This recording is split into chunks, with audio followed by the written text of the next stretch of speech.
नमस्ते बच्चों, आशा करती हूँ कि आप अपने घर में स्वस्थ और खुश है। Hope you all are taking care of yourself. Today we are going to learn lesson number 5 प्रकृति का एसी। आज हम एक नई पाठ पढ़ेंगे प्रकृति का AC.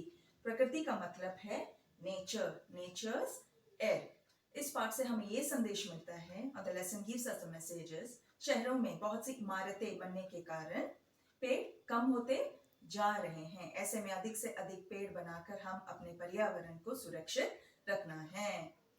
In city, there are very less number of trees.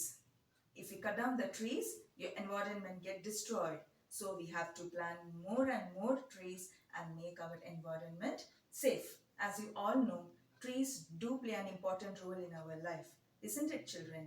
Trees gives us shades, trees gives us fruits, trees are used for medicine purposes. Trees gives us oxygen and takes in carbon dioxide. So trees do play an important role in our life. Now let's go into the lesson. पाठ में जाएं। इस पाठ में यहाँ चार लोग चार भूमिकाएं निभाए हैं। राघव, राघव का माँ, नानी जी और मामा जी। In this story there are four characters: Raghav, Raghav's mother, grandmother and uncle. Now let's go into the story. को चुप चुप करती हुई रेलगाड़ी भागी जा रही थी। पेड़, खंबे, घास, भैंस, खेत, झोपड़ियां सब तेजी से भागते नजर आ रहे थे। रेलगाड़ी की गति धीमी होने लगी। शाम के 5 बजे रेलगाड़ी स्टेशन पर आकर रुकी। The train making sound was moving very fast. As you all know, when you sit inside the moving train, the objects moves faster to the opposite directions. What are the objects in this story? Like खंबे, poles, गाय, cow, भैंस, buffalo, खेत, fields, झोपड़ियां, hut. So these were moving very fast to the opposite direction. Later, the train became very slow. And in the evening 5, the train stopped in the station. Station पर मामा जी इंतजार कर रहे थे. Who were waiting in the station? Uncle. Raghav माँ के साथ गाड़ी से नीचे उतरा. Raghav and his mother got down from the train. मामा जी ने माँ के हाथ से सूटकेस ले लिया और राघव का हाथ पकड़कर कार तक आए. Mama ji took the suitcase from Raghav's mother's hand and he caught the Raghav's hand and went towards the car. सब कार में बैठकर चल दिए. कार खेतों के बीच बनी सड़क पर चल रही थी. राघव बोला, मामा जी गाड़ी में एसी नहीं चल रहा है, फिर भी कितनी ठंडी हवा आ रही है. Everyone sat inside the car and both sides of the road there were fields and the car was moving on the middle of the road. Sitting inside the car, the Raghav said, Uncle, even though there is no AC inside the car, it is so cool, the environment is so cool, I'm feeling such cool air. यह सुनकर माँ बोली, hearing this, the mother said, हाँ बेटा, गांव में इमारतें कम और हरियाली अधिक है. Yes, here the buildings are less and the greeneries are more, like trees, etc. इसलिए यहाँ की हवा ठंडी होती है. That's why here the air is very cool. नानी घर के बाहर खड़ी इंतजार कर रही थी. नानी means grandmother was sitting outside and waiting for them. Raghav दौड़कर नानी से लिपट लिया. Raghav went running towards the grandmother and he hugged. सब घर के अंदर आ गए. Everyone went inside the home. नानी का घर बड़ा और हवादार था. Grandmother's house was very big and was very windy. घर के सामने सुंदर बगीचा था. In the front of the home there was a big garden. पीछे, that is backyard of grandmother's house, what was there? पीपल, नीम और आम के वृक्ष थे. Now what do you mean by people? Ficus, neem, asadricata, aam, mango. These were the trees just backyard of the grandmother's home. नानी राघव से बोली.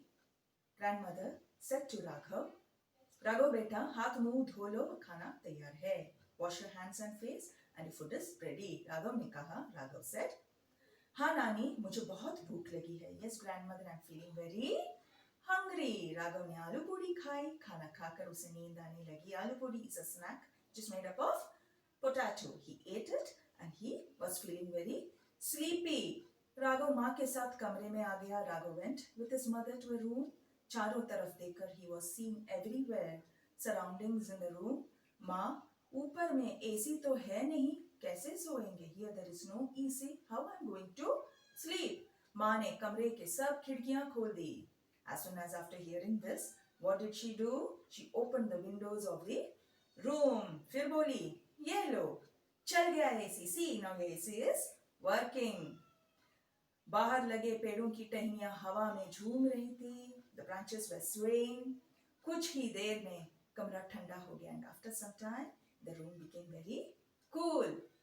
राघव माँ से कहानी सुनते सुनते हवा की झोंकों की तपकी के साथ सो गया. राघव माँ की कहानी सुनते सुनते Raghav was hearing mother's story and he just slept with drips of wind. सुबह हुई. The next day morning, Raghav उठकर नानी के पास आया और बोला. The next day morning, Raghav woke up and went towards the grandmother and he said, अरे वाह, oh wow, नानी बिना एसी के भी बहुत अच्छी नींद आई. Without AC, I slept very well. नानी हंसकर बोली. Hearing this, नानी laughed and said or replied, हाँ बेटा, yes राघव और yes son, घर के आसपास इतने पेड़ जो हैं, near, that is near surroundings of the home, there are so many trees. पेड़ों की घनी छाया सूर्य की गर्मी को रोक लेती है. That is the shadow of the tree stops the sun rays to enter inside the room. That's why it makes the room very cool. जिससे घर की दीवारें गर्म नहीं हो पाती. यही कारण है कि घर ठंडा रहता है. Because of the shades of the trees makes the home cool. शहरों में पेड़ों की कमी है. In the city there are very less number of trees. इसलिए वहाँ बिजली से चलने वाली AC या कूलर लगाने पड़ते हैं. That's why they have to use AC या कूलर. गांव में पेड़ ही AC का काम करते हैं. But in village there is no machinery products like AC or cooler. Only the trees plays a role as AC. Raghav माँ से बोला. Raghav said to his mother, माँ हम भी अपने घर के आसपास AC के पेड़ लगाएंगे. Mother, we will also plant AC trees near our house. Raghav की बात सुनकर सब हंसने लगे. Hearing the talk of the Raghav, everyone started laughing. Raghav नाश्ता करके मामा जी के साथ गांव घूमने गया. After having breakfast, Raghav went with his uncle to see the village.